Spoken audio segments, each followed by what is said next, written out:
دین حق کو سر بلند کر دے گا اور تیری سلطنت کو تباہ و برباد کر دے گا۔ اور وہیں پر ہی حضرت ابراہیم علیہ نبینا علیہ الصلوۃ والسلام کی پیدائش بھی ہوئی کہ آپ کی انگلیوں سے چشمے جاری ہیں، آپ کی انگلیوں سے دودھ بھی نکل رہا ہے، آپ کی انگلیوں سے پانی بھی نکل رہا ہے۔ بسم اللہ والحمد للہ والصلاۃ والسلام علی رسول اللہ۔ کیسے ہیں آپ لوگ؟ امید ہے خیریت سے ہوں گے۔ آج کی ویڈیو بنانے کا مقصد حضرت ابراہیم علیہ نبینا علیہ الصلوۃ والسلام کی سیرت طیبہ کو بیان کرنا مقصود ہے۔ حضرت ابراہیم علیہ نبینا علیہ الصلوۃ والسلام کا نام ابراہیم بن طارق ہے، اور چونکہ آپ بہت زیادہ مہمان نواز تھے، اسی وجہ سے آپ کو ابو الضیفان بھی کہا جاتا ہے۔ آپ علیہ الصلوۃ والسلام کے بعد جتنے بھی انبیاء آئے ہیں نا، وہ تمام انبیاء علیہ السلام حضرت ابراہیم علیہ الصلوۃ والسلام کی اولاد سے ہی ہیں، تو اسی نسبت سے آپ کی ایک کنیت ابو الانبیاء بھی ہے۔ حضرت ابراہیم علیہ الصلوۃ والسلام کا ذکر قرآن مجید میں تقریباً 56 ٹائمز یعنی 56 مرتبہ قرآن پاک میں حضرت ابراہیم علیہ الصلوۃ والسلام کا ذکر آیا ہے،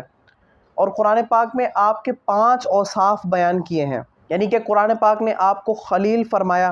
یعنی کہ گہرا دوست، اسی طرح قرآن پاک نے آپ کو حلیم فرمایا یعنی بردبار، تحمل مزاج، اسی طرح قرآن پاک نے آپ کو منیب فرمایا یعنی رجوع کرنے والے،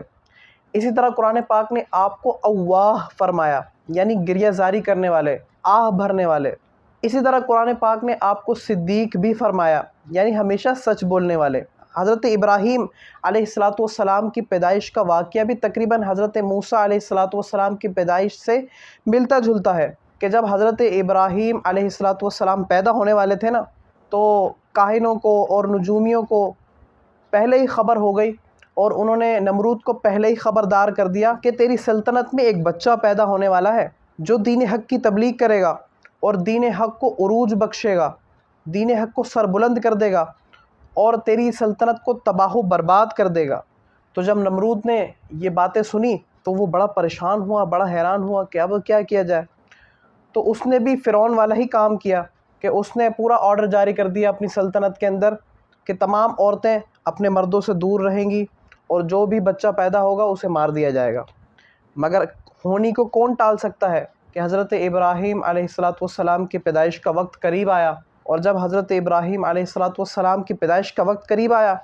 آپ کے والد، آپ کی والدہ بڑے پریشان ہوئے کہ اب کیا کریں۔ تو حضرت ابراہیم علیہ الصلوۃ والسلام کی والدہ آپ کو بابل شہر کے کسی پہاڑی علاقے میں لے گئی، اور وہاں لے جا کر آپ نے ایک سرنگ میں، ایک گفا میں یا ایک غار میں آپ پناہ گزیر ہوئی، اور وہیں پر ہی حضرت ابراہیم علیہ نبینا علیہ الصلوۃ والسلام کی پیدائش بھی ہوئی۔ اور حضرت ابراہیم علیہ الصلوۃ والسلام کی والدہ آپ کو اللہ تعالیٰ کے آسرے پر چھوڑ کر واپس گھر تشریف لے آئیں۔ کچھ دنوں کے بعد جب حضرت ابراہیم علیہ الصلوۃ والسلام کی والدہ آپ کو دیکھنے کے لیے دوبارہ اس غار میں تشریف لائیں، تو آپ کیا دیکھتی ہیں کہ اللہ تعالیٰ نے آپ کے کھانے کا بھی، آپ کے پینے کا بھی بہترین نظام کیا ہوا ہے، کہ آپ کی انگلیوں سے چشمے جاری ہیں، آپ کی انگلیوں سے دودھ بھی نکل رہا ہے، آپ کی انگلیوں سے پانی بھی نکل رہا ہے۔ اور مورخین نے فرمایا ہے کہ عام بچے کی جو گروتھ 5 سال میں ہوتی ہے نا، حضرت ابراہیم علیہ نبینا علیہ الصلوۃ والسلام کی گروتھ اتنی مہینوں میں ہوئی ہے۔ حضرت ابراہیم علیہ نبینا علیہ الصلوۃ والسلام بچپن سے ہی بردبار،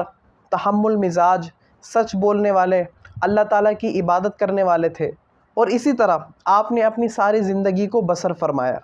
اسی وجہ سے آپ کا سب سے گہرا لقب خلیل اللہ ہے، یعنی اللہ تعالیٰ کا گہرا دوست۔